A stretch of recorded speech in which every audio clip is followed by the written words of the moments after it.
seventh essay, which is enthusiasm, utsahamai, which is proportionate to the faith. So last week we had a discussion on the cause of indifference or lack of faith or lack of enthusiasm. So this is we are discussing various reasons of not having enthusiasm and how to have enthusiasm. So first is perceiving that work is not meant for him, not beneficial for him. So if I feel that this work is not meant for me, then I will not feel any enthusiasm to do that activity. So, and also when one person feels unqualified for that activity, or if he feels qualified for the activity, he is enthusiastic. If he feels unqualified, he will not feel enthusiastic. So if one feels that, oh, I am qualified for that, then there is enthusiasm. So we had a very elaborate discussion on it. So first is we are seeing the benefits. So if we feel benefited, then we are enthusiastic. And second is, if I feel I am qualified for it, I am. So then we discuss what are the qualification for Jnana Yoga. For Jnana Yoga, the qualification is a person should be detached. That means his heart should be completely pure from all the karma vasanas. So then when heart is purified from all the samskaras, whatever impressions he has, and that is he will achieve by practicing Nishkam Karma Yoga. And what is the qualification to practice Nishkam Karma Yoga?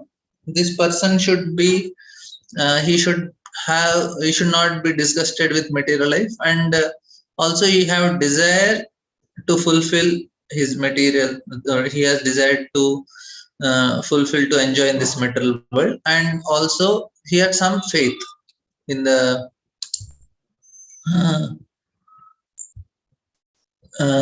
he also has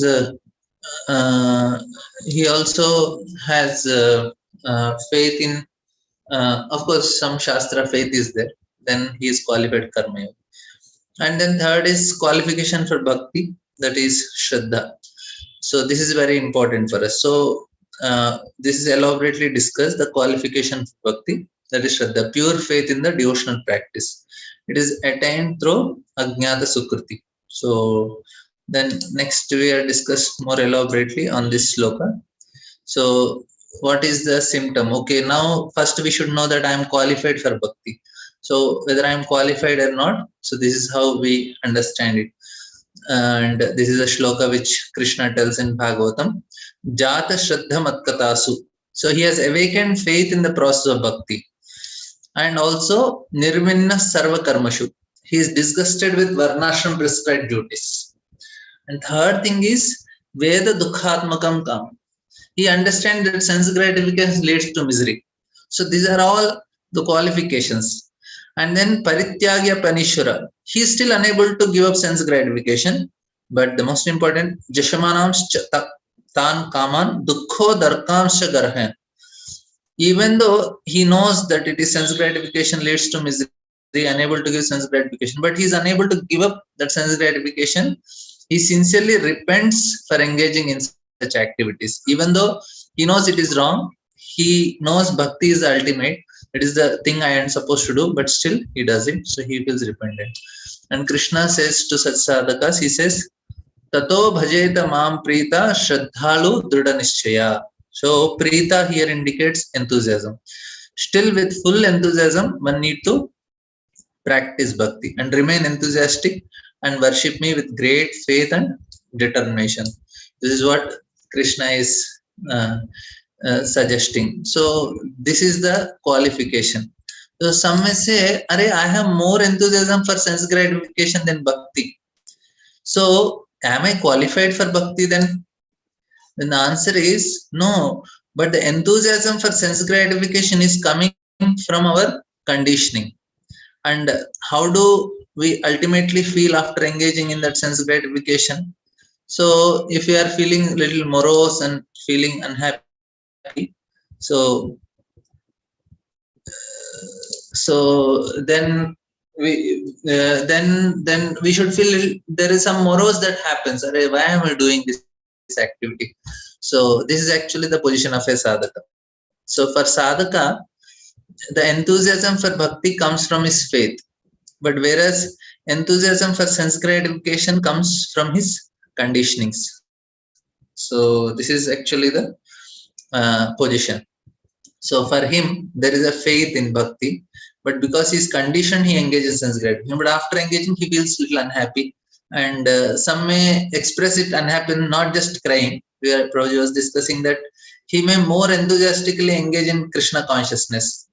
So that's how he expresses his remorsefulness. And therefore, when a devotee gets big success in his sense gratification endeavor, at the end he feels regret. And whereas if the devotee gets even little success in bhakti, that endeavor, so he feels great satisfaction. So, and then there is enthusiasm comes by understanding understanding our qualification. So this is the point. So that means we are completely qualified, even though I have so much enthusiasm for sense gratification and I have so many other conditioning, but still we are qualified, and that's why we need to be enthusiastic for practicing bhakti. So when we understand that we are qualified for bhakti, we can enthusiastically practice it. So for karma and jnana, there is so much qualifications needed. Bhakti, only qualification is pure shraddha, like that. And then we had discussion, okay, what is the nature of pure devotional faith? Yadrichaya matkatado jata shraddhastu yah puman na nirvino na nati sakto bhakti yogasya siddhadaha. So na nirvinaha, not falsely detached, and na ati asakto, atisaktaha, not very much attached to material existence. So a bhakti yogi is not detached like a jnani yogi, and also does not have the goal to enjoy in the material world. Also, they accept some material activities as a support for their spiritual awakening, but they have no attachment for such activities. So that means they may do material activities, but it is not that they are not attached to it. They are doing it because that is supportive for their bhakti. That's why anukulasa sankalpa patikulasa varjana. And also he accepts without attachment only those activities that are favorable for increasing his faith in the Lord. So this is how this bhakti yoga when he is doing. Also, then there is another question: should we feel guilty if we have enthusiasm for maintaining our material body and doing our material occupational duties? So the answer: without the material body, we cannot cultivate devotional service. So we need to properly maintain our body. We need to give proper time and energy. So there is no benefit if one renounces the activities that are needed to maintain the physical body. So we should not renounce, thinking them to be source of misery. So we should not do such. We should take care of body so that we can perform devotion nicely. Also, the fruits of those activities, which are the source of misery for others, and therefore enjoyed by others. So for devotees, even though they engage in the activities, but they understand it that it is for the it is in the mood of anukulasa sankalpa. It is not that some material renunciation. So and then by taking care of the body properly, one will have a healthy body by which a devotee can serve Krishna nicely. So this brings devotee great joy.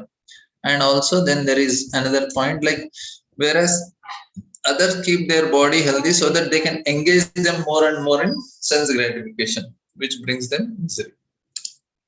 And then we have the next point: devotees get to enjoy the fruits of their bhakti. So by practice of bhakti, one gets prema. So these are the things which helps us to increase our faith so that we can more enthusiastically to increase our enthusiasm. So these are the things we need to understand. So first is by practice of bhakti, one get prema in the end. So these are the benefits.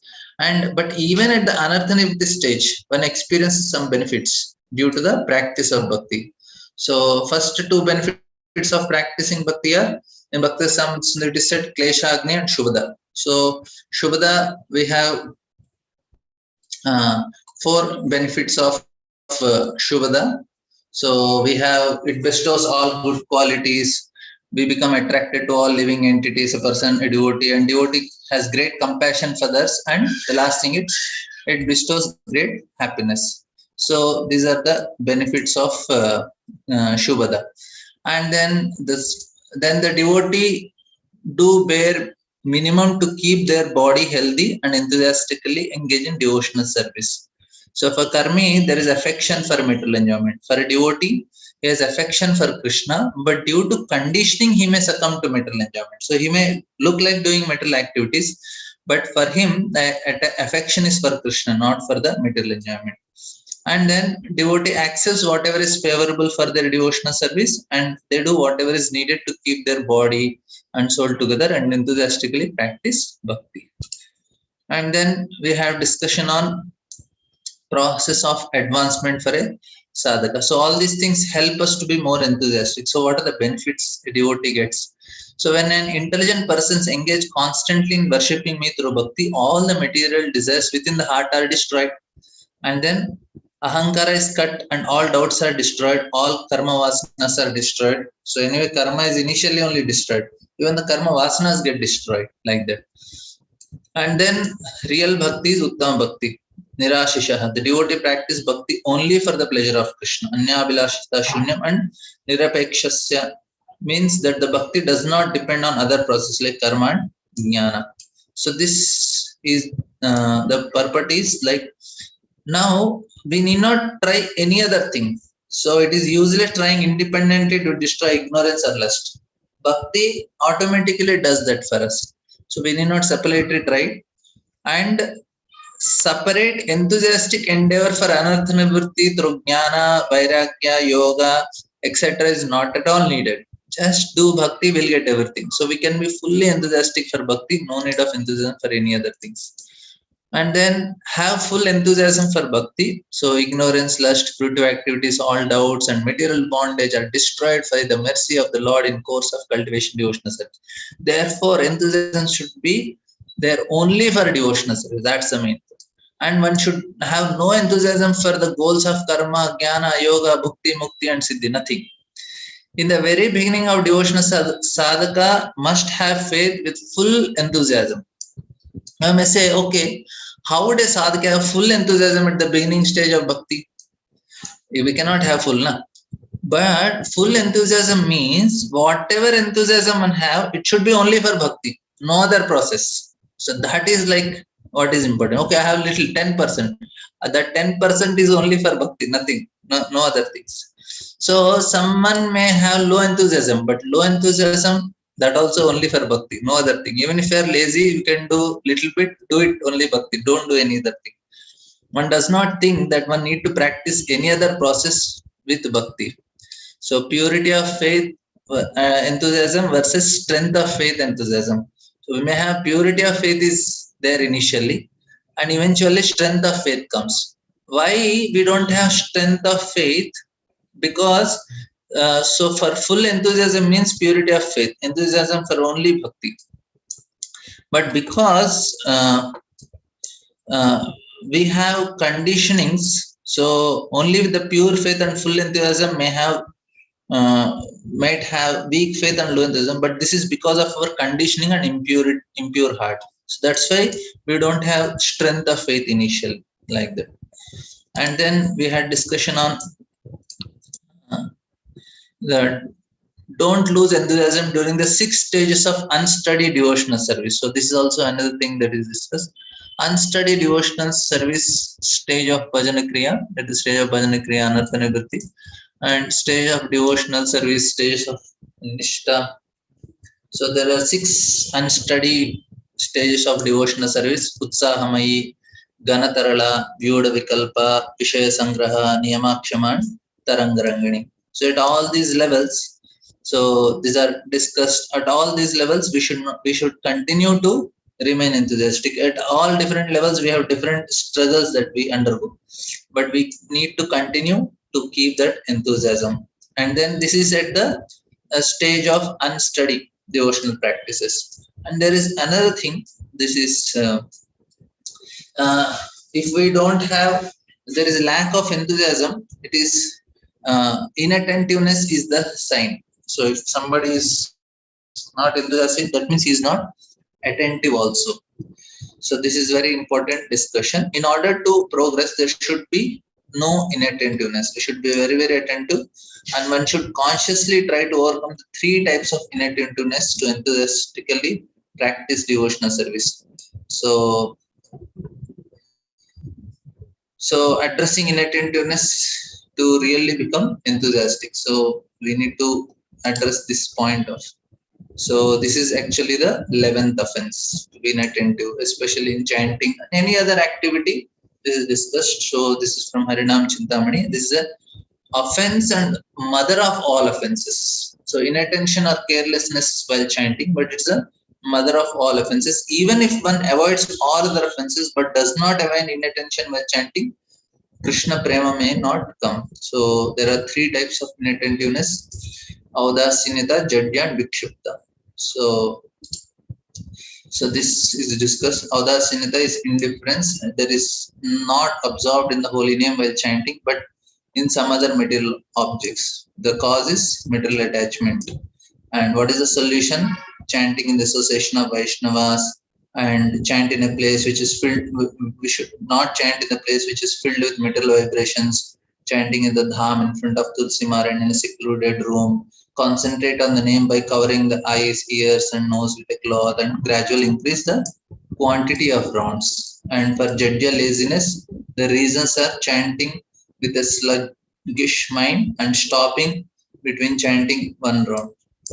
So, and the solution is take association of Vaishnavas who do not waste time in material activity but constantly chant and remember the holy name, being absorbed only in the name. By this, enthusiasm will come to the lazy mind and he will overcome the offenses of laziness. One will become determined to increase his chanting every day. And the last most important is Vikshipta. This is the mother of inattentive chanting. So all the offenses is inattention is the cause of. In that also Viktipcha is more dangerous. So this is actually cause because of attraction for the opposite gender, attraction for wealth, attraction for material success, desire for position, and cheating propensity. And the solution is follow proper Vaishnava Sadachar, take advantage of Madhavakti and chant all day and night in the association of devotees. And one should never be inattentive to complete one's prescribed number of rounds. This should be noted day by day. And don't increase number of rounds for show. First concentrate nicely on what we can easily manage, and always keep praying to the Lord to chant attentively, and keep begging for mercy because that alone one can accomplish anything. So this is all. We can give up inattention and then we can be enthusiastic with this. Hare Krishna.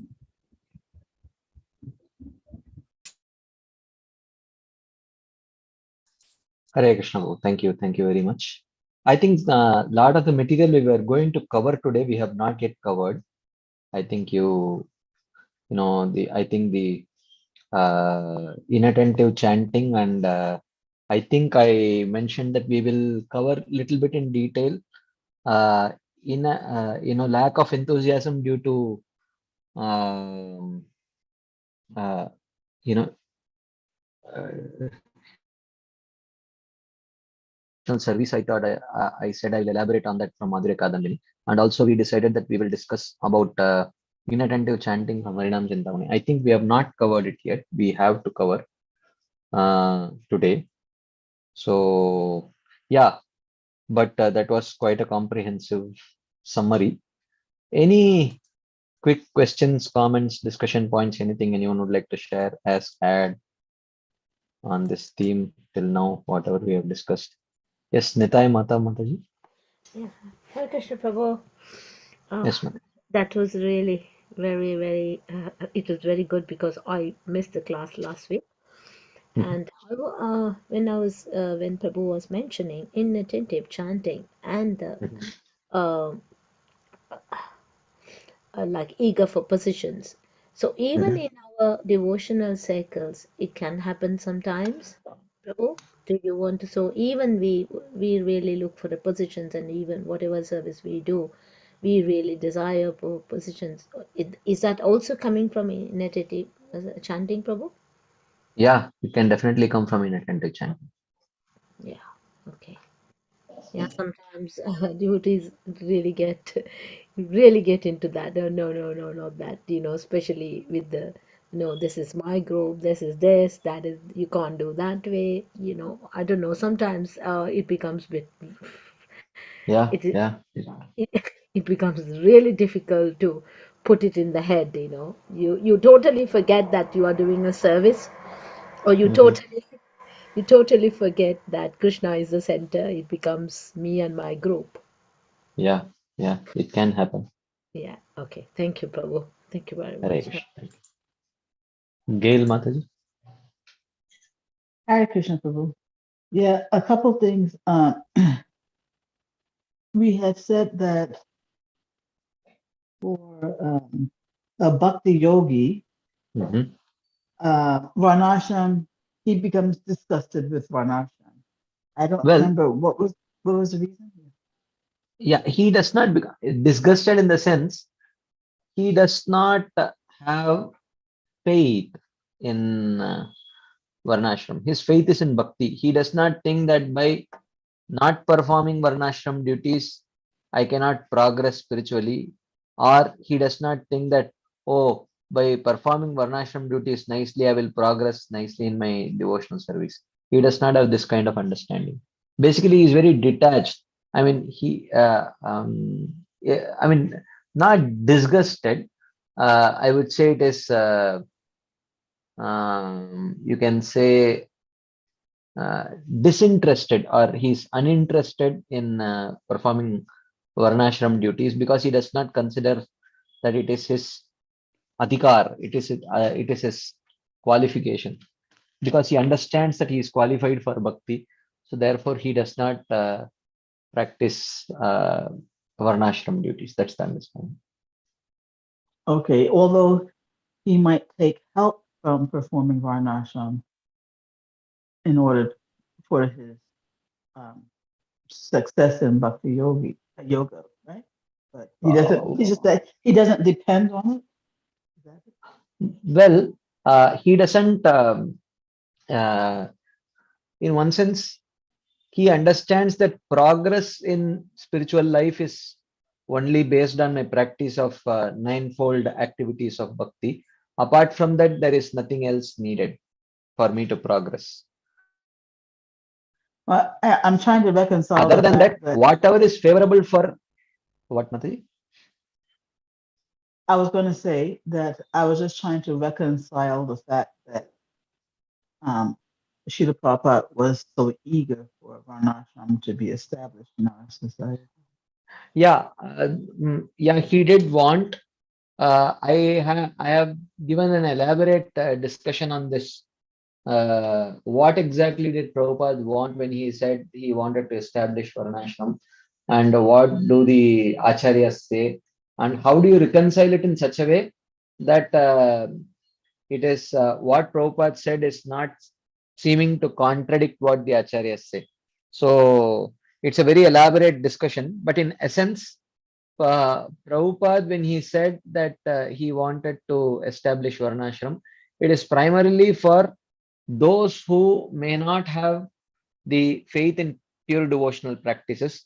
For them, at least as a stepping stone, Prabhupada wanted the system of Varnashram to be established, but not for the devotees themselves. So Prabhupada very clearly says in many of his discussions, oh, this is not for us. Bhakti has nothing to do with Varnashram. Many times Prabhupada repeats it, but it's a very elaborate discussion. It will take me, basically what Bhagavatam says, what Bhakti Rasamrita Sindhu says, what Bhagavad Gita says, what the acharyas are explaining, and then finally, then why did Prabhupada say that Varnashram is needed? It's essentially not for it's not for devotees. It is primarily for those who may in future accept devotional service, but not ready to accept pure devotional service. For them, as a stepping stone, Varnashram is what Prabhupada wanted. Okay, thank you so much. Prabhu. And another thing was I didn't catch why it is that a bhakti yogi might have his faith is pure, but it's weak. Is it just that he needs to intensify his sadhana, or I don't remember the reason that was given. Yeah, because it has not yet been sufficiently strengthened by association, by Sufficiently what? sadhana. I'm sorry, I didn't hear. Strengthened. Sufficiently, It has huh? it has not yet been strengthened. Okay. Yeah, by proper association, by proper practice of devotional service for long enough time, by avoiding offenses, by properly understanding the scriptures, and by trying to put the scriptural teachings into practice. By all these things, his faith has not yet been strengthened. So Mhm. therefore, it remains weak till it is strengthened. Okay. And then, well, I think the last thing was, last week, Mhm. I don't know if you will recall having said that for one who accepts Bhakti Yoga, for him, karma is destroyed immediately. Yeah.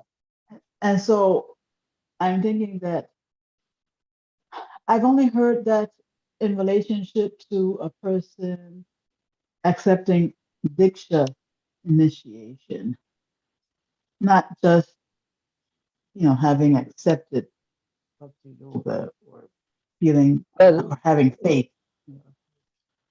well, in that case, then the question when do you say that he has accepted Diksha? Hmm. So the question is, when do you say that he has accepted Diksha? Is it the ceremony which defines, or the moment he understands that I need to accept a spiritual master? I need a guru, or I need a guidance in my spiritual life. Is that the mark of Diksha, and then the process is actually the actual process of receiving Diksha culminates that. So that we have to see. Mhm. So the understanding is that the moment the mark of that faith, one of the symptom of that faith is that the person understands that I cannot progress alone in this path of devotional service. I need guidance. I need a spiritual master. So that is a symptom of that faith.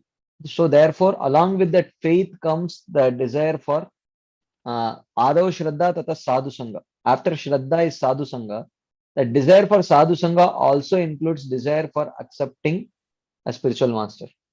So Mhm. at that moment, the karma is gone. Okay. And yeah, and I think you said the um karma meaning karmic reactions from the past, not obviously not karma varnas, right? Or Karma samskara. vasanas. Yeah, Vasa, yeah, I'm sorry, yeah. vasanas. Not the not the impressions, Yeah, karmic materialistic reactions. impressions. Karmic Karmic reactions are re- gone, but karmic impressions are not gone. It is gradually. It goes gradually. However, because we continue to act for our selfish enjoyment, we are continuously creating more karmic reactions, isn't it? Can you repeat, Even though we Mataji? have even though we Mm-hmm. have come to that point of sadhu sangha, we know that we need spiritual master, and therefore our karmic reactions up to that point have gone, right? Mm-hmm. Mm-hmm. But because our mentality is such that we still act for our selfish enjoyment, Mm-hmm. we are still continuing to create a situation for karmic reactions to come back. No. Okay, so the answer is no, because our faith is still in Mm-hmm. this bhakti yoga process. Right? Yeah. Yeah. Yeah. It is only due to our conditioning that we engage in our selfish activities. But as long as we, while engaging in these selfish activities, as long as there is regret and an understanding that this is not the ideal standard for me, I should be acting for the pleasure of Guru, Krishna, and Vaishnavas. And as long as it is just a question of succumbing to our conditioning and there is regret, so there is no generation of karma. Oh, wow. That's so nice. I mean, I know I've heard you say this before, but I always need to hear, get it reinforced. Thank you so much, Prabhu. That's it for me. Hare Krishna. Thank you, Mataji. Vilasini Radha Mataji. Hare Krishna, Prabhuji. Prabhuji, there regarding chanting, there was mentioned that don't increase your rounds. Rather, whatever you have, just increase the concentration. That We have not completed that portion. Actually, I said we will cover it today, but we have not covered it yet. So after we cover, then we will take those questions. fine, Prabhuji. Thank you. Okay. So there are few things in the chat box here. Okay, there is a question. In this world, somehow or other, many people may get Agyat Sukriti. Are all qualified for Bhakti Yoga? No. When that accumulation of Agyata Sukriti becomes sufficient enough to generate faith in Bhakti Yoga, then they are qualified for Bhakti Yoga. Otherwise, just little bit of Agyat Sukriti if someone gets, that is not good enough. Such a person is not yet qualified for Bhakti Yoga. Okay, another question. Sometimes I bring the picture of, okay, anything about chanting we have not yet discussed. That's just by mistake. It's there on the summary sheet. We have not yet discussed. For those of you who have attended last time, I said I will cover it today, but it has not been covered yet. So I will take those questions later.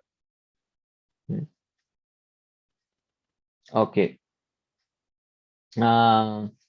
Then there is another question. Srila Prabhupada mentioned sometimes that he is getting diseases because of his disciples are engaged in sinful activities. Does karma gets transferred to the spiritual master? No. No. When the devotee himself is not suffering his own karma, why should the spiritual master, who is much more advanced, why should he suffer the reactions of his disciples' karma? That is mentioned in such a way, but it is not really true. It makes no sense. The spiritual master does not suffer the karma of his disciples. No, that is certainly. But having said that, he takes responsibility for the disciple, and if the disciple is getting distracted and he moves, if he is not properly practicing, and if the spiritual master does not correct his disciple, which means if he is not performing the duty of a spiritual master properly, then Krishna may punish the spiritual master for refusing. So which means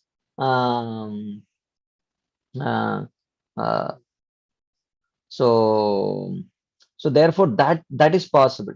Or sometimes if the spiritual master accepts disciples indiscriminately without properly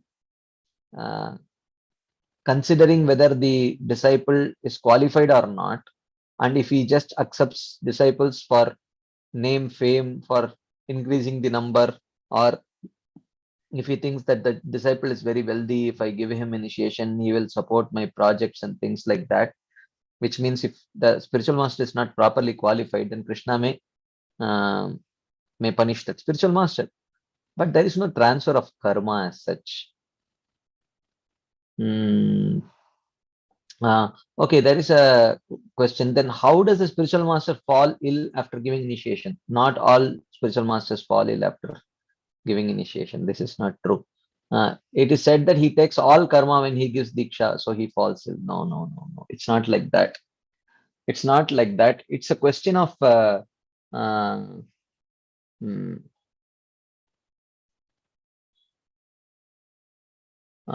there is an anecdote that Srila Prabhupada says that I know if I put my deity, all suffering comes, but still I am ready to accept. I don't understand what it is. Okay. Anyway, so why does he fall ill?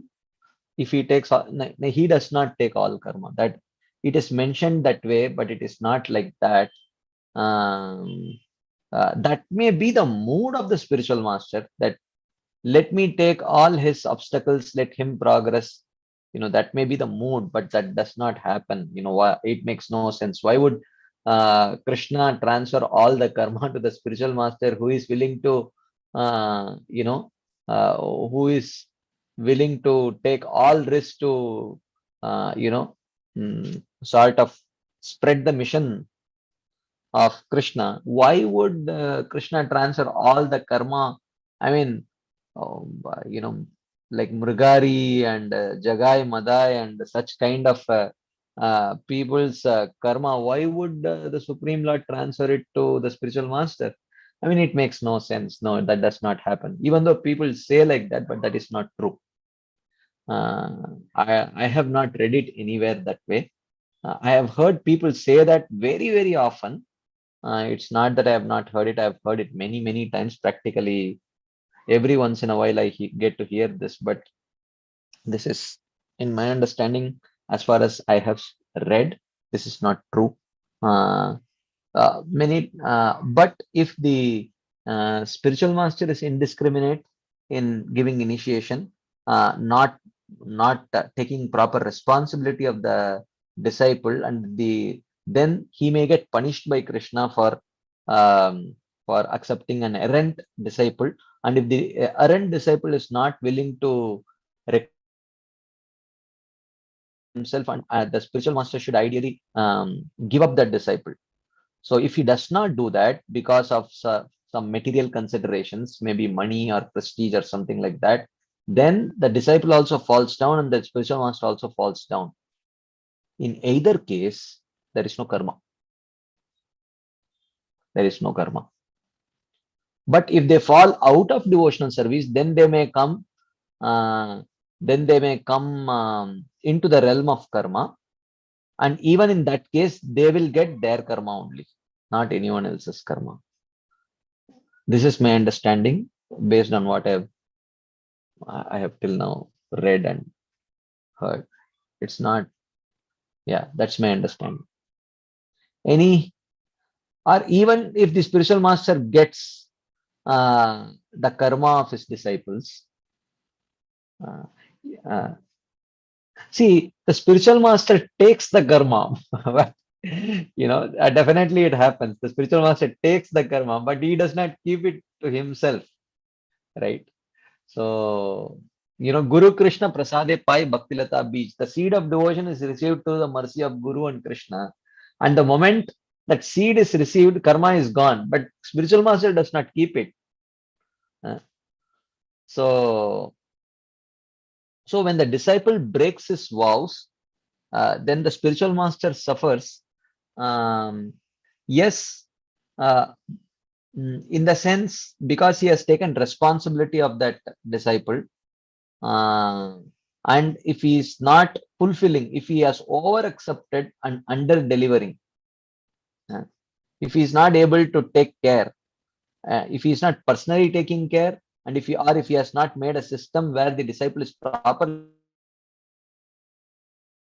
then the spiritual master may suffer. But still, that is not karmic suffering. That is not karmic suffering. There is a responsibility that the spiritual master holds towards Krishna directly. That does not come under the realm of karma. There is responsibility. There is disciple is responsible, spiritual master is responsible. You accept responsibility of so many people, but you are not able to take care of them. Then some kind of reaction may come, but that is not karmic reaction. That is due to that is Krishna given reaction for not properly fulfilling the responsibility of being a spiritual master. But even there, the reaction is there only if the spiritual master is negligent, or if he is not very careful to take care of his disciple in that case. Not if he is very sincere and for the purpose of spreading the mission. So in that case, it's not like that. Yes, Mother Gail. Hare Krishna. Yeah, just to follow up, when you said the spiritual master at initiation, or I guess maybe during the life of his disciple, he takes the karma but doesn't keep it. What does that mean? Doesn't he takes it I but mean, doesn't keep it? he takes the karma means the disciple gets out of the cycle of karma. He's no longer bound by karma. Uh-huh. That's what it means. But Oh. he does not keep that karma and suffer for the disciples' karma, past karma. Okay. Yeah. Okay, thank you. Yeah. Okay. Okay, there are more questions coming here. I mean, I'm just wondering, what are we discussing? I mean, we are discussing Utsaha, but there is so much questions about the spiritual master. Okay, anyway. I have heard in a lecture in ISKCON temple that when Mahaprabhu embraced Jagai Mata, his bodily complexion turned dark. Yeah, it did turn dark, but that is not necessarily karma. That is just their, I mean, that is just a symbolic thing. It is not really, he did not really take their karma as such. It's not, that's just symbolic thing.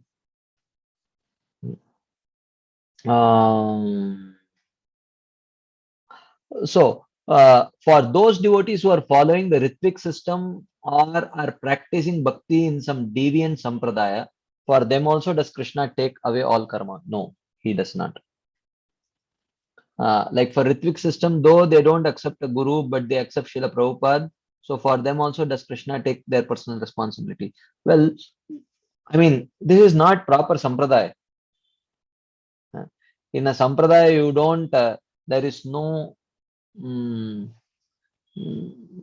there is no sort of, in one sense, that understanding is a deviant understanding. It is not proper sampradaya understanding. And so therefore, and on top of that, they commit so much offenses. So much. It is probably part of their sadhana to criticize senior devotees and exalted devotees. They don't care. They don't criticize the junior devotees. They immediately start finding faults and criticizing the exalted devotees. I don't even understand after consistently criticizing in that way, it is even possible for them to remain devotees. I am highly doubtful about that. So it is a part of their sadhana. Vaishnava Ninda is part of their sadhana. How can they continue to be devotees? As a part of their sadhana, if they do Vaishnava Ninda like that, I don't think, they can remain true devotees. I don't think uh, Krishna will take away their karma. If innocently they, out of affection for Prabhupada, if they say, I accept Prabhupada as my guru and don't commit all these offenses, then it is possible. But if if they have, Vaishnava Ninda as a part of their daily sadhana, I don't think so. It is not possible. Anyway, I think we should move on. We are just, even though these are relevant topics, but it is not like exactly completely directly relevant to the topic that we are discussing. Anyway, so we have been discussing about Utsaha for your information, and about the six favorable things which enhance one's progress on the path of bhakti. So in that we were discussing, what is without utsaha, he says one becomes negligent in his worship, and negligence is born out of inactivity, apathy, or indifference. And lazy. And then he talks about these, where does one get laziness? Why does one develop laziness, and how this laziness or inertia is opposed to the nature of spirit? So then if inertia remains, then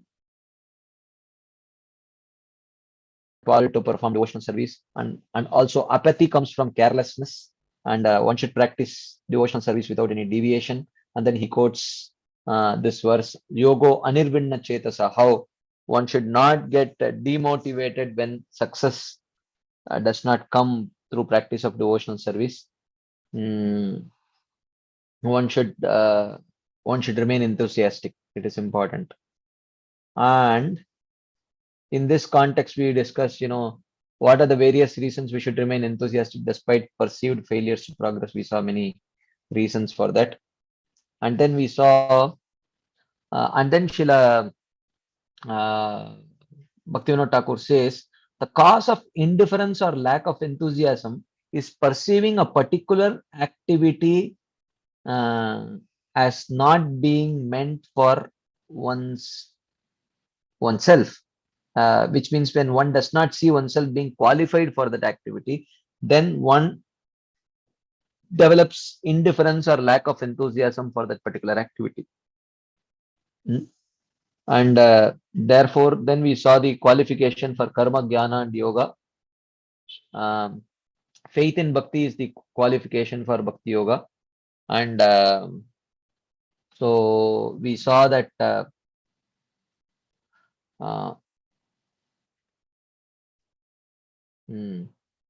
so in this context, we were discussing that how that is why devotees don't feel with a lot of enthusiasm for the activities of karma, jnana, yoga, etc. Because they don't feel that they are qualified for that. Whereas they feel qualification for bhakti yoga.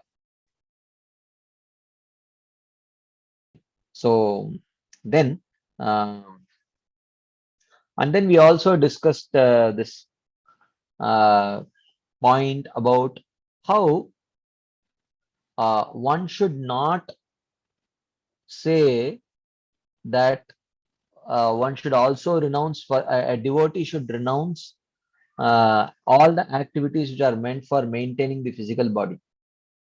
That is not correct. So because when the body is maintained properly, then it can be used for progressing on the path of devotional service. So therefore one should definitely take care of one's body. That is not against the tenets of pure devotional service.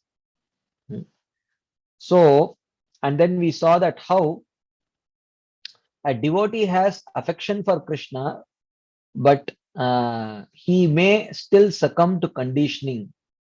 Yeah, he may out of conditioning he may succumb to material enjoyment, whereas a materialist, he has affection for material enjoyment. A karmi has affection for material enjoyment, and he enjoys it with full gusto. Whereas a devotee has affection for Krishna, but he may slip and succumb to material enjoyment due to his conditioning. So, yeah. And then we saw, how by practice of bhakti one develops kleshagni and shubhada. We discussed on this. We discussed the process of advancement for the sadhaka. Like that. We discussed that. And then we also discussed that how there need not be any separate enthusiastic endeavor for anartha nivritti through jnana, vairagya, yoga, etc. It is not at all needed. Enthusiasm should be there only for bhakti, because only by bhakti a devotee attains anartha nivritti and artha pravritti both. So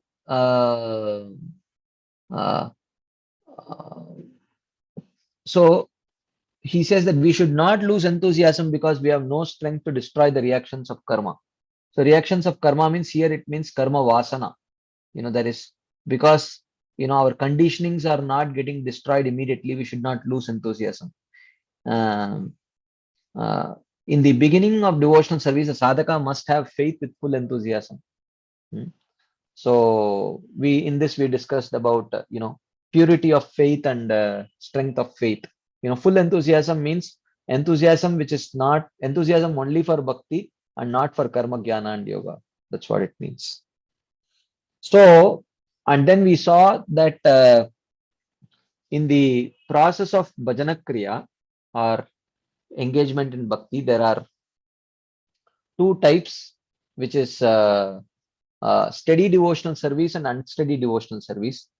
While we are practicing unsteady devotional service, we may be troubled by lot of anarthas, because of which our devotional service may hardly become steady. So we should not lose enthusiasm. So we should not lose enthusiasm. But when he reaches the stage of nishta or fixed devotional service, then it becomes very firm. So until he attains fixed devotional service, his service will remain flickering. And in this, we discussed about the stages of unsteady devotional service. So I promised that we will this unsteady devotional service from Madhurya Kadambini. So give me a minute. I will just open that file and then we can discuss from there. This unsteady devotional service. Yeah, just give me a minute. I'm just opening that file so that we can discuss from there. So in Madhurya Kadambini, in the second chapter of Madhurya Kadambini, Srila Bhakti, Srila Vishwanath Chakravarti Thakur discusses this theme of unsteady devotional service, how even in unsteady devotional service, there is a gradual transition. So it becomes unsteady devotional service does not become steady devotional service overnight. Unsteady devotional service gradually becomes less and less unsteady and more steady. Eventually, it becomes completely steady. So let me just open that file. I mean, I've opened the file, but I'm just going to that particular section where we are discussing unsteady devotional service. I'm almost there. Just hold on for a second.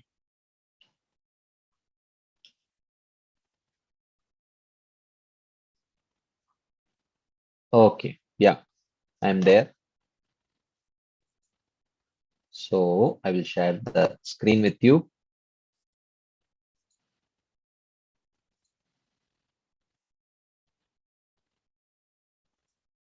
Okay, so there are 6 types or 6 stages. Generally, I mean, these are not very distinct stages, they are overlapping stages. There is a significant overlap. So first, when devotional service starts, it starts with the first stage is called as Utsahamayi. Utsahamayi means the stage of false confidence. Okay, the stage of false confidence. So he describes this as a Brahmana child having just begun the study of scriptures thinks he has immediately become a learned scholar worthy of everyone's praise. Similarly, a person just beginning devotional service may develop the audacity to think that he has mastered everything.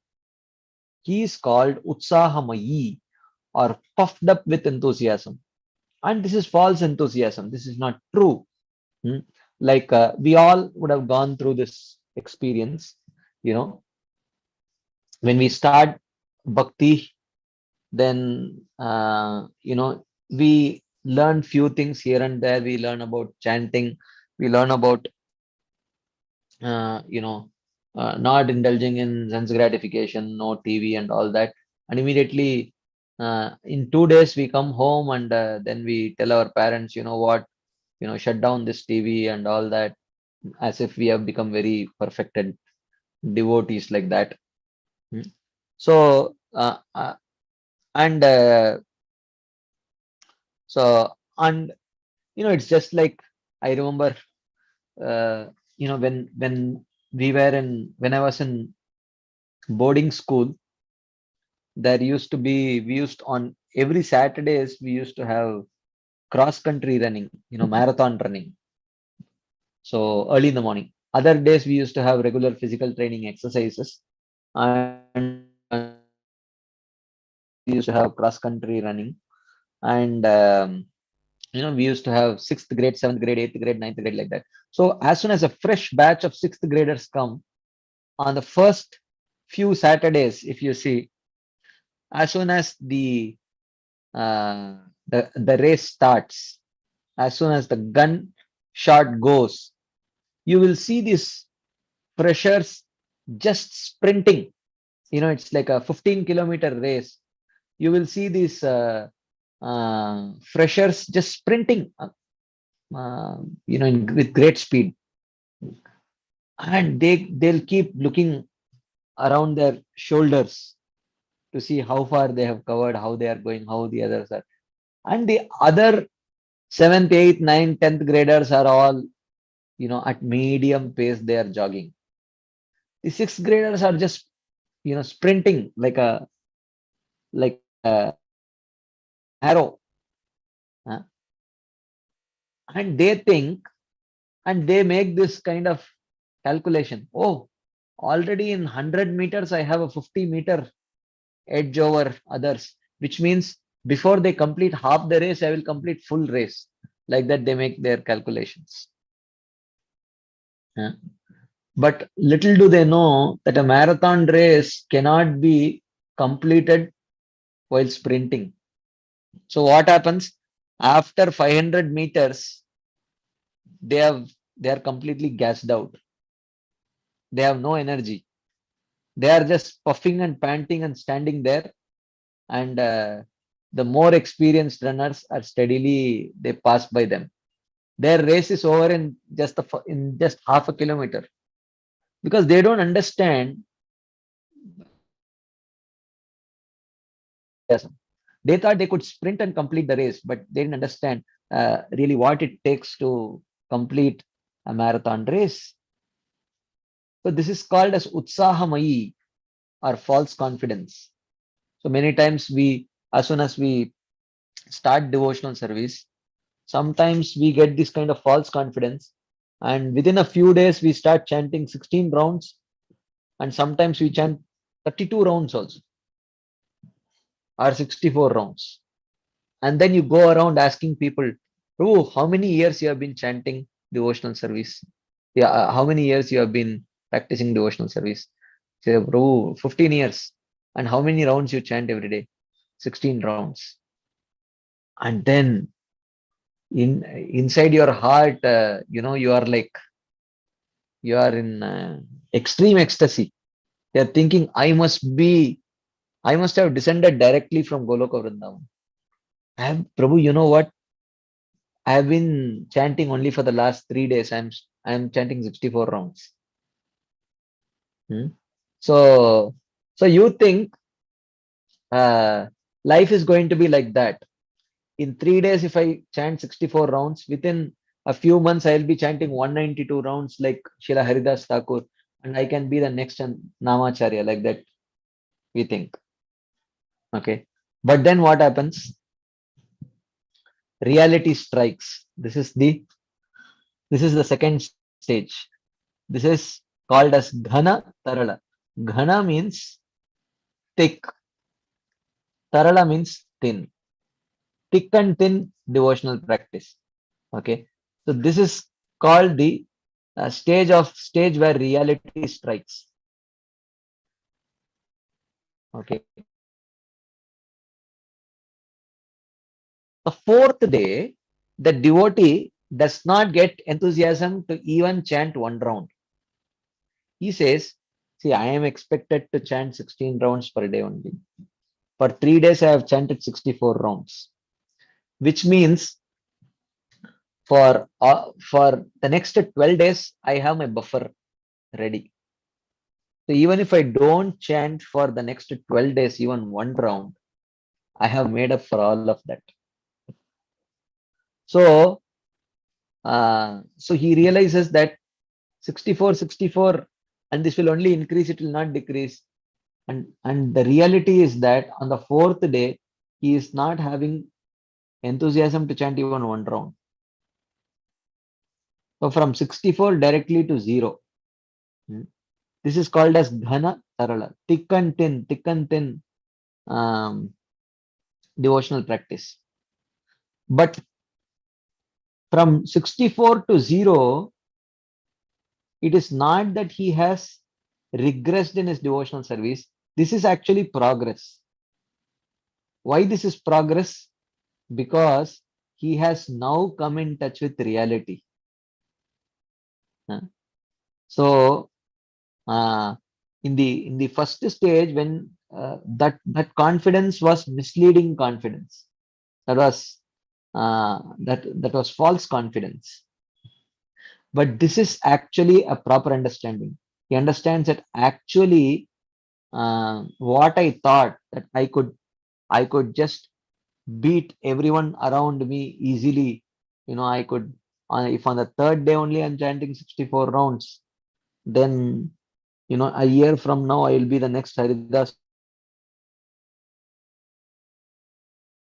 Swami. This was all the bubble burst here. Reality is that you are incapable of chanting even one round the next day. This is reality. Because he has come in touch with reality, this stage is actually a progress. Because that 64 was not real 64. That 64 was just the initial kick of Rajogun, that's all. But then when Tamogun caught up with Rajogun the next day, that is actual reality. So this is called as Ghana Tarala. So the same child sometimes becomes diligently engaged in his studies, and yet at other times, because of inability to understand the scriptures and lack of real taste, becomes negligent. In the same way, a new devotee will sometimes practice the different activities of devotional service and sometimes neglect them. So this is called as Ghana Tarala. But this is reality. So when we come in touch with reality, rather than being under false confidence, this is actually progress. Okay. So then comes, so he says, being sometimes assiduous and at other times negligent, his endeavor is called Ghana Tarala, condensed, dilute, or thick and thin. Okay. Then comes the third stage, which is called as Vyuda Vikalpa. Vyuda Vikalpa means excessive speculation, or you can say calculation. Excessive calculation. So at this stage, he thinks thick and thin, thick and thin, thick and thin devotional is not good. I have to steadily practice. But why am I not able to steadily practice devotional service? He thinks. Why is it so impossible for me to steadily practice devotional service? So he says, well, maybe I am having to travel so much for my work, 3 hours in the morning, 3 hours in the evening, and then 10 hours at work. So 16 hours goes just in my work, and then I have to have at least 6 hours sleep, then at least 2 hours to do other things. Then it hardly leaves me with any proper time for my japa and other things. Maybe it's my job that is the reason, or maybe it is my ashram that is the reason. Maybe I should be living in a dham, in some ashram, rather than in the city working. In this way, he sort of keeps deliberating. He thinks, shall I just spend my life happily in family life, making my wife and children Krishna conscious and worshipping the Lord, or should I give them all up and go to Vrindavan and perfect myself by engaging full time in hearing and chanting with no distractions? What should I do? So in this way, he keeps, shall I wait until the last stage after enjoying all sorts of pleasures, when I have finally understood that the whole material world is simply a forest fire of affliction? Should I wait till an old age when I have practical realization is not a good place? and then I should go to Vrindavan, or should I renounce everything and go right now? Um, so, and then he, I don't want to go into the details. He gets supporting verses from the scriptures to support both the understandings, and in this way he keeps debating which is right, which is wrong. So basically, this is an advanced stage where he is no longer happy with his unsteady practice of devotional service. He wants to rectify it, but in trying to rectify it, he, according to his level of advancement, he is able to see that the external factors are the cause for his unsteadiness. His ashram is the cause. His ashram is the cause. His profession is the cause. Uh, all these things. He is able to see only external factors, which may be somewhat, if not the complete cause, which may be at least part of the cause, but this is not the complete cause. So this is called as Vyuda Vikalpa, where he is dissatisfied with his unsteady practice of devotional service, and he is searching for cause of his unsteady practice in externally. But after after searching out this way, he realizes that, oh, even though I have changed my job, I have changed my ashram, I have changed everything, my devotional service is unsteady. Now I have 4 extra hours every day, but I'm still chanting 16 rounds only. And still, it's not that my 16 rounds have become more attentive. Still, my 16 rounds are inattentive only. So, what is the cause? What could be the cause of what could be the cause of my unsteady devotional service? Then he realizes that it is his unsteady mind and senses. So when one progresses little further, then one develops the ability not just to see external obstacles, but one becomes qualified to see even internal obstacles. It was not just actually my profession and my ashram, they were actually, they did cause obstacles, but it was not significant. A more significant obstacle for my steady practice of devotional service was coming actually from my unsteady mind and senses. So this realization dawns after some more maturity in devotional service. So then starts this stage of Vishaya Sangara, which is called as struggle with mind and senses. Struggle with senses. So विषयाविष्ट चित्तानां विष्णुआवेश सुदूरतः वारुणी दिग्गतं वस्तु व्रजन ऐन्द्रीं किम. One whose heart is absorbed in materialism is far from obtaining devotion to Vishnu. Can a man by going east obtain something which is in the west? So, understanding that material enjoyment is forcibly carrying him away and impairing his steadiness in serving Krishna, the devotee resolves to renounce his addictions and take shelter of the holy name. But many times his attempts at renunciation often end in enjoying what he is trying to renounce. So he wants to give up sense gratification, but he ends up enjoying the very same things. So this struggle with his uncontrolled mind and senses, this is called as Vishaya Sangara. And this continues. So then his mind becomes absorbed in trying to control his unsteady senses and mind. And in this way, this controls for a long time. And gradually he gains more success, more success.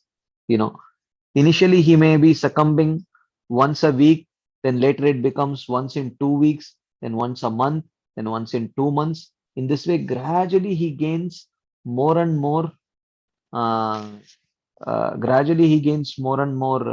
success in controlling his senses.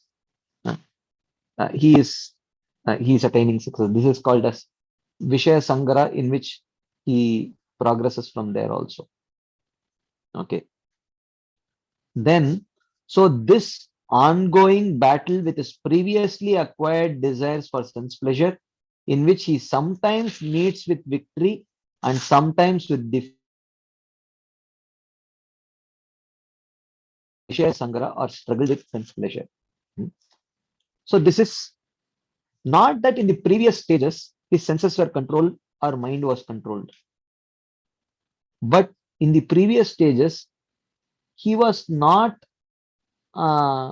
advanced enough to notice and identify that the real problem was with his uncontrolled mind and senses. He was not qualified to even notice it. But now he is able to notice because he has become actually advanced. He has become advanced. Now he is able to see. And gradually he starts working on studying his mind and senses, in which initially he gets some success. After that, he may fail, and then he may get little more success, then he may fail. So this struggle with uncontrolled mind and senses is called as Vishaya Sangara. Then after that, he may sort of gain fairly good control over his mind and senses, and then he may start actually focusing more on increasing his uh, positive devotional vows. Okay, so to increase one's chanting, increasing the rounds, okay, or increasing hearing, okay, so more books distribution, okay. So in positively start enhancing his practices. So his mind becomes focused on that, and in doing that, he may take many vows. I will chant so many extra rounds every day. But in that, he may attain success sometimes, and he may fail sometimes. So this attaining success sometimes and failure sometimes, this is called as niyama akama.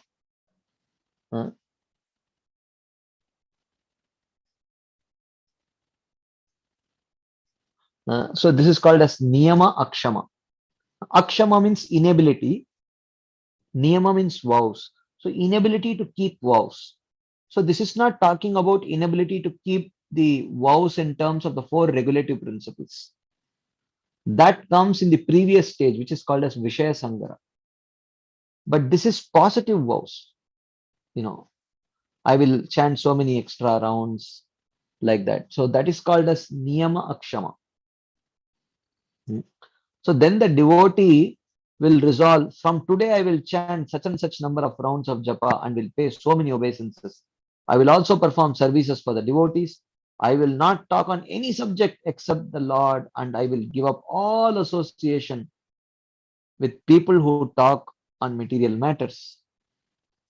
So though he makes such resolutions every day, he is not always able to execute them. This is called as niyama akshama, or inability to follow the rules. Okay. While Vishaya Sangara is the inability to give up material enjoyment, whereas niyama akshama is the inability to improve his devotional service.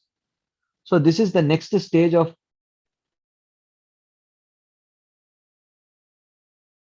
when one At some stage, in the fourth stage, the unsteadiness is caused due to our mind being constantly absorbed um, in controlling our mind and senses. In the fifth stage, the inability, the unsteadiness is caused due to our mind being absorbed uh, in the struggle to keep up our vows, devotional vows. Okay, but at some stage, we may become efficient enough to even control our mind and senses and actually positively enhance our devotional practices also. But then when we reach that particular stage, then what happens? People start recognizing and puja labh pratishta.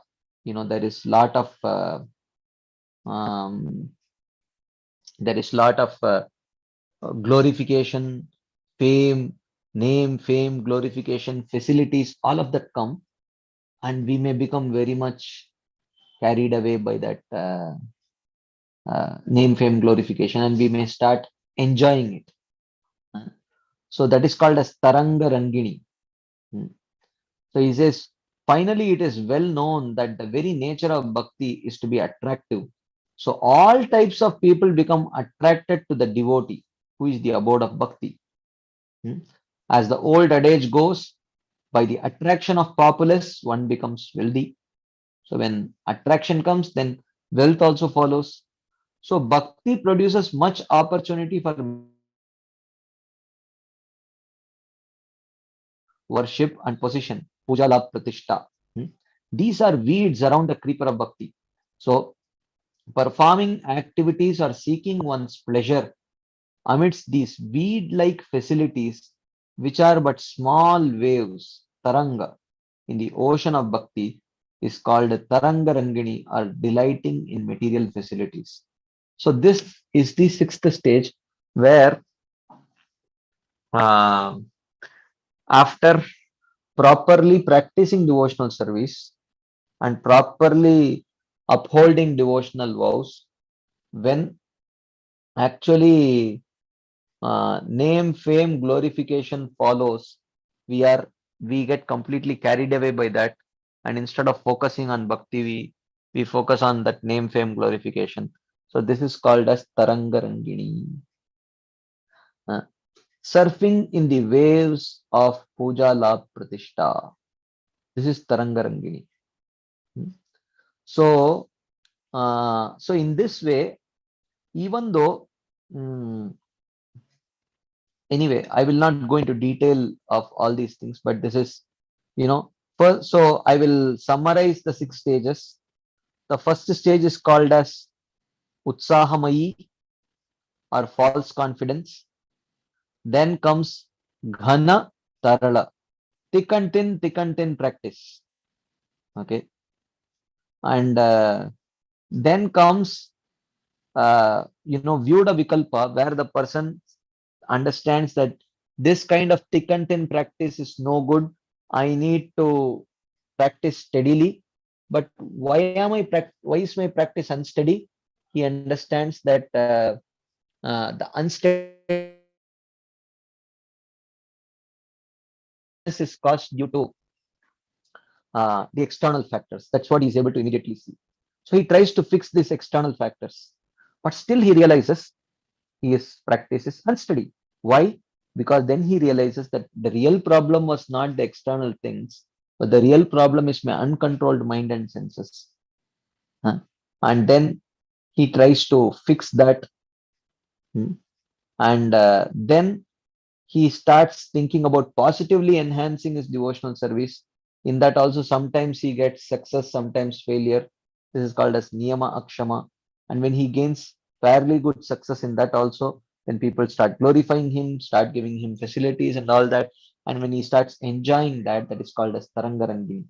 And when he overcomes all these stages, then eventually his practice becomes steady or nishta.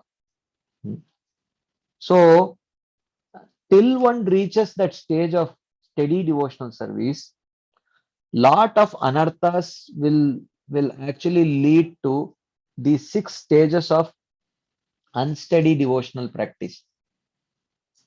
So here Srila Bhaktivinoda Thakur is telling,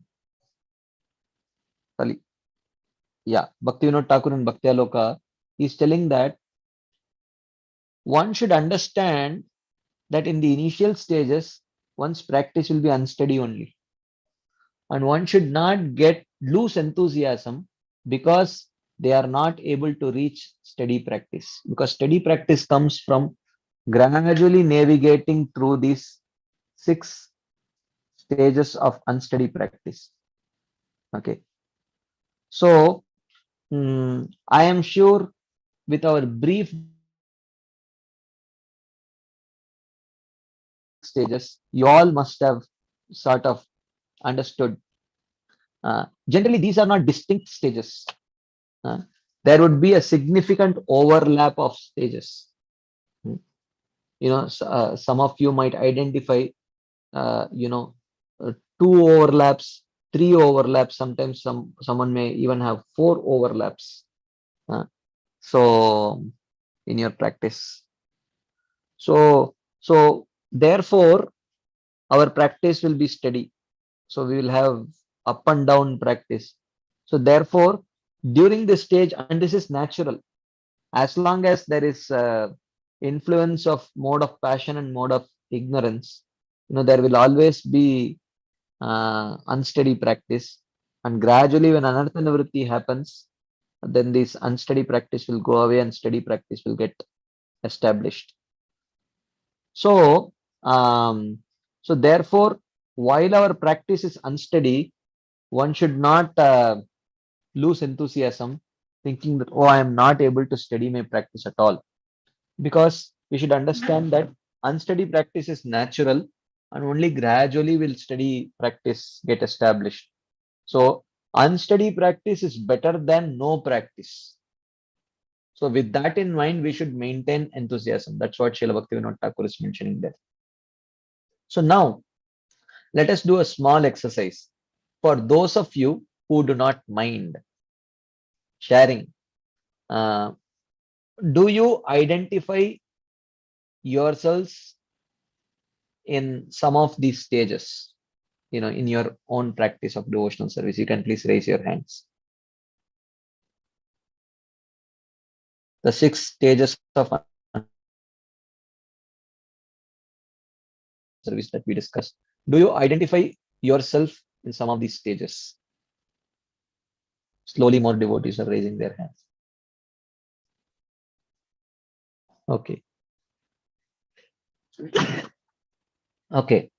So now my next question is, would any one of you, at least some of you, mind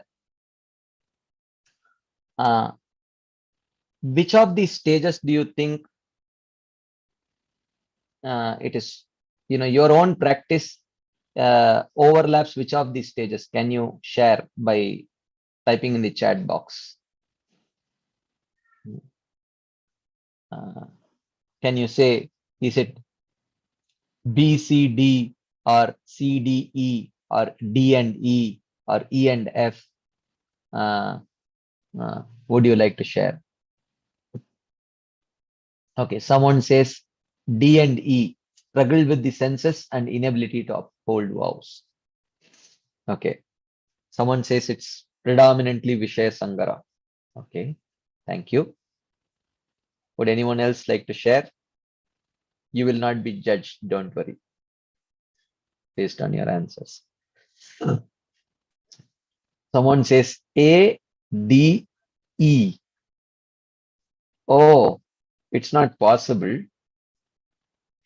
False confidence and then directly struggle with senses and inability to uphold vows. Because false confidence means it will definitely be followed with sporadic endeavor. Someone says all. Okay, all is, yeah, possible. It's not that it is impossible. Generally, Someone says D and E, struggle with senses and inability to uphold vows. Yeah. In today's day and age, actually, okay, CDE. Many are telling CDE. Yeah, it's possible. See, in actually this stage, F should ideally come in the later stage. But in today's day and age, with all this YouTube videos and social media and all that, people can become famous even within the spiritual circles. People can become famous overnight for no significant reason actually. They may be able to speak something, or they may be able to sing kirtans, or they may be uh, so in reality, because no one is seeing you, because no one is seeing you, even though we may give a lecture, and there may be many people who may appreciate it, but they are not actually seeing us in person, so they don't know about our struggles. So because we are only virtually connected to people, uh, people may actually glorify us way more than what we deserve, and that is not true glorification actually, because they don't know us completely. So therefore, this Tarangarangini, the sixth stage, may come well before our while we are struggling with our senses, and uh, while we are struggling with uh, our ability to uphold our vows.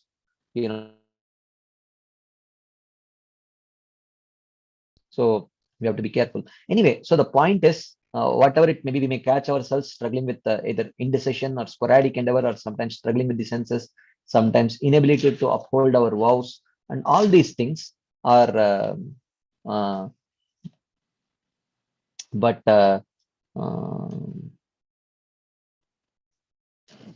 so the problem is that we should not lose enthusiasm. We should not lose enthusiasm through all these things, because this will continue. We have to be, as long as we put sincere endeavor gradually with our progress on the path of devotional service, when mm,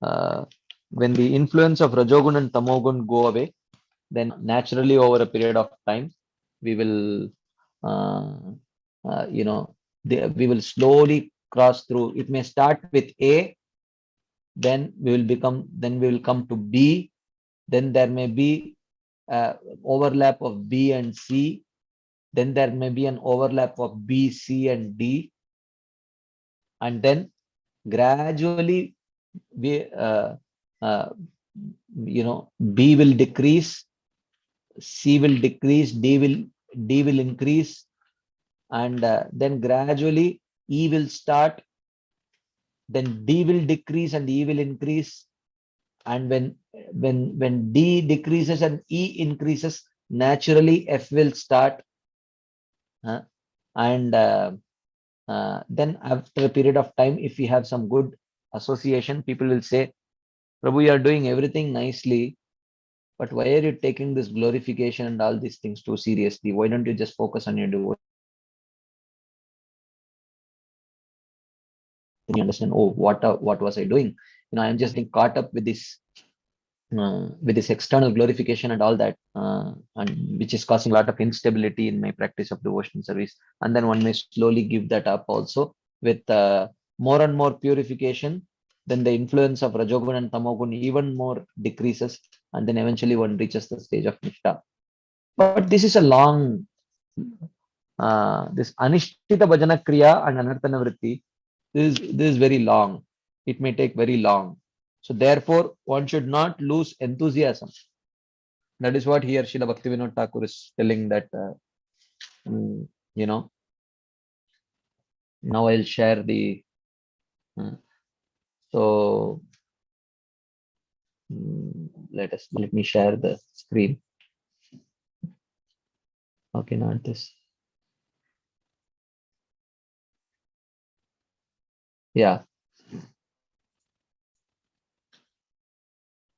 So he says that uh, until he attains fixed devotional service, his service remains flickering.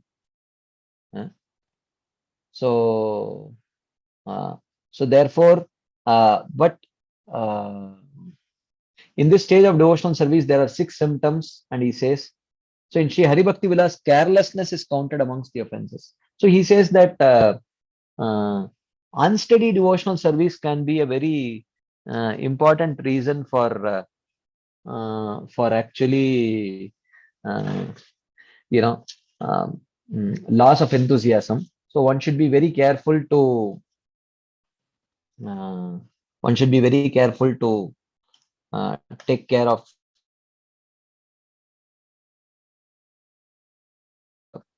for enthusiasm, and we can maintain that enthusiasm as long as we understand that it is natural, that everyone goes through steadiness does not come overnight. I have to endeavor and earn that. So therefore I should remain enthusiastic rather than lose enthusiasm just because I am not able to steadily practice. So this is very important. Okay. Uh, okay.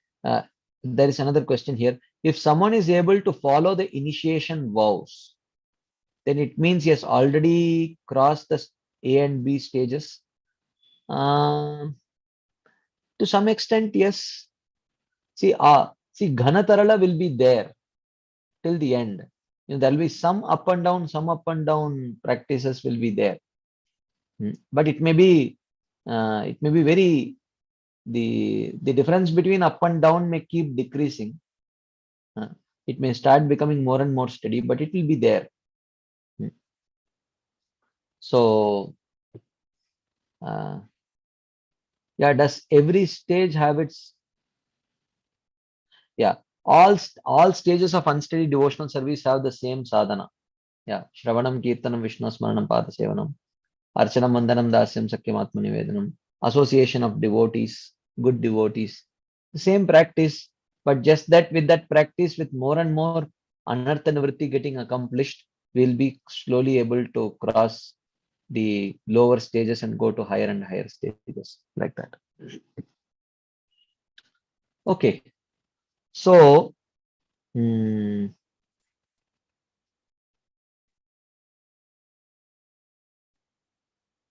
uh,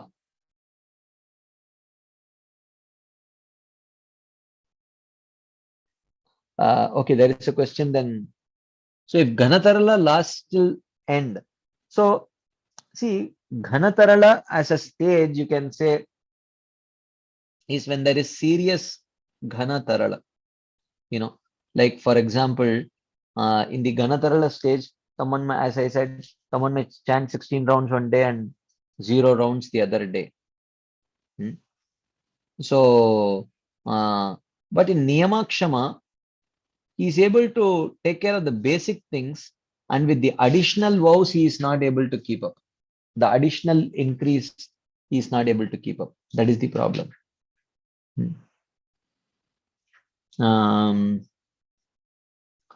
Okay. How long can Utsahamai stage last? Can it last for years? Generally not. Generally not, unless someone is a lunatic. Because if we are in right association of devotees, very quickly reality dawns. And I don't think, I mean, if Utsahamai lasts for years, then which means that is actually Nishta then. If on first day he is able to chant 64, second day he is able to chant 64, and for years he is able to chant 64, how is that Utsahamai? That is not Utsahamai. That is very steady devotional service actually. So generally Utsahamai cannot last for years. It generally would last for few days, at the most a few weeks maybe. But when we slowly get introduced to different elements of devotional service, there might be that may be there. But generally, when we start hearing philosophy and understanding, very quickly and we start actually practicing, very quickly this Utsahamaya stage goes, and we understand that actually our stage is Ghana Tarala. So I would be really surprised to see someone in Utsahamaya stage for years, and I don't think it's possible at all. It's impossible. Then which means that person has not understood what is Utsahamaya. That is not Utsaham. It cannot last for years. If one is able to maintain that kind of enthusiasm for years, then it is amazing actually. Then that is Nishta. That is not Utsahamaya. That is Nishta, I would say. Okay. Anything else before we move ahead?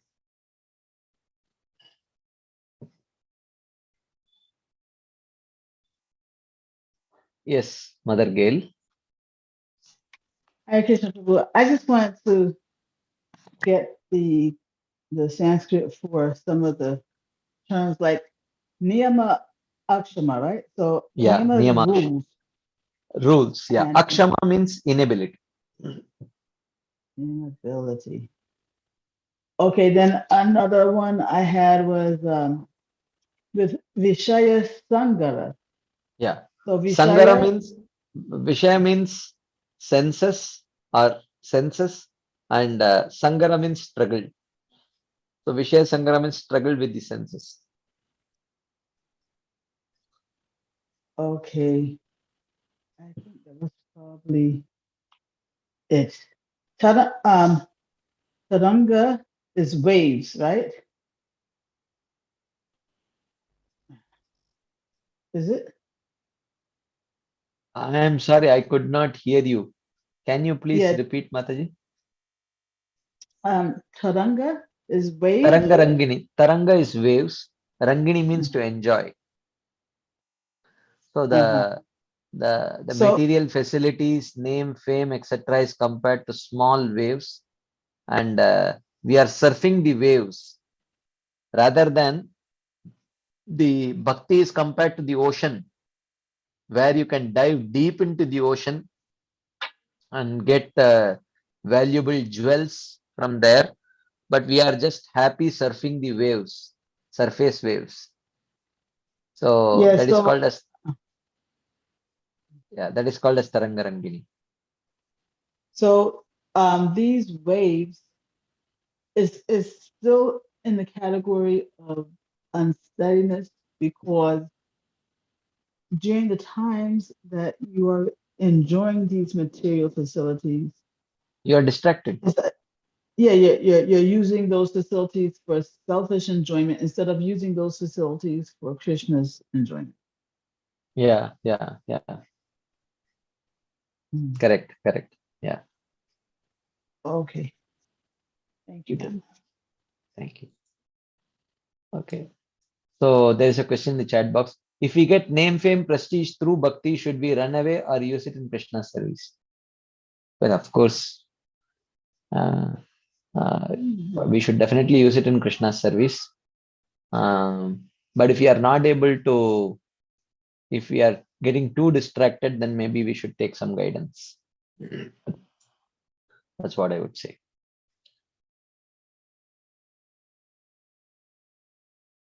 This is critical. Whether or utilize it, we need guidance of senior Vaishnavas, and we can take guidance. Okay, so then we started discussing about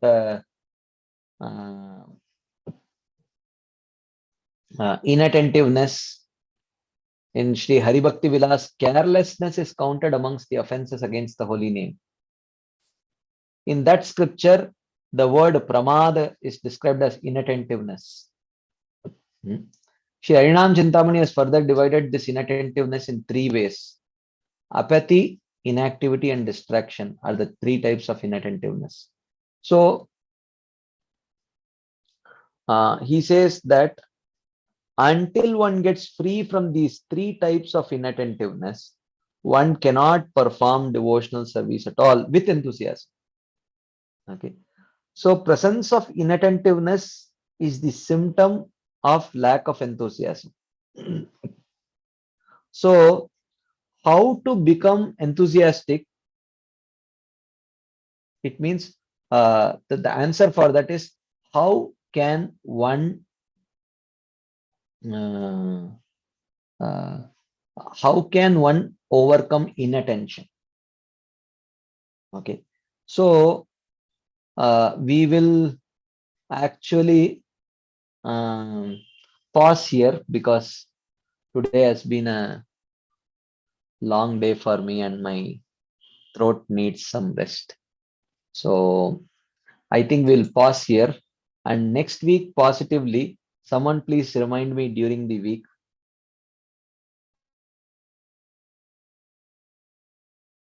We will actually discuss from Harinam Chintamani about overcoming inattentiveness in our devotional service in general and in our chanting in specific. So we will discuss this theme because the key to enthusiastic practice is to overcome inattention. So I thought of discussing it today, but that would be, we have hardly have 10-12 minutes left for today's discussion, and I'm feeling a little exhausted. Honestly, I'm sorry. So I think we'll pause here and we will continue this discussion next Wednesday. And next Wednesday, I'll definitely share,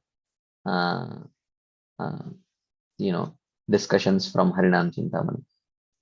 Thank you all very much for your patient listening, and I apologize for cutting short today's discussion, and we will continue this discussion next week. Srila Prabhupada ki jai, Srila Bhaktivinoda Thakur ki jai, Srila Vishwanath Chakravarti Thakur ki jai, Shri Madhurya Kadambini ki jai, Shri Bhakti Aloka ki jai. Hare Krishna. Thank you very much.